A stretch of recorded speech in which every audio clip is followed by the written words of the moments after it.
It's public places like here on Commercial Street in downtown Astoria where people are now only allowed to camp from 9 p.m. to 7 a.m. But those living on the streets say they have nowhere else to go.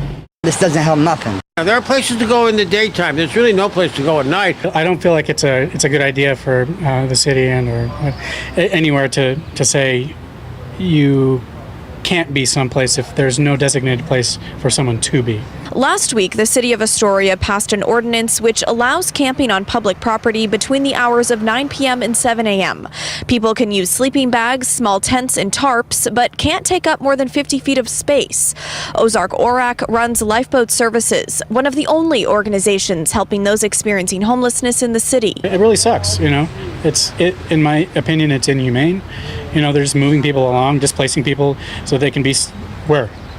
They can go to the next place to get displaced from. The problem is nobody knows when or where this stuff's happening. Rob spent 7 years on the streets. He doesn't think the ordinance will make a difference. People are going to sleep when they want to. They really can't stop that. And a lot of people that are living on the streets are on their last leg. I know quite a few people out here that know they're dying. You see that hotel over there? John has lived on the streets in Astoria for 10 years. Now he lives in a nearby hotel. He agrees with regulating when people can sleep on public property.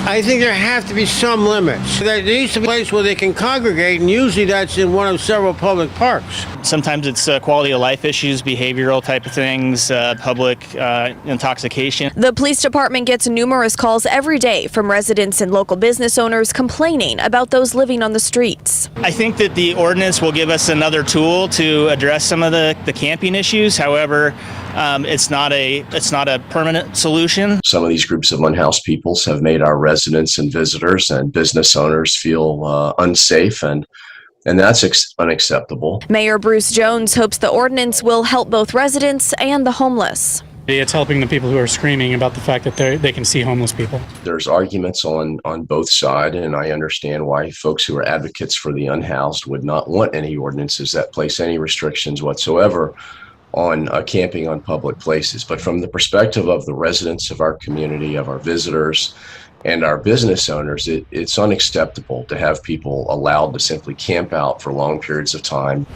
In July, the city will discuss a list of places where camping will also soon be prohibited. In Astoria, Blair Best, KGW News.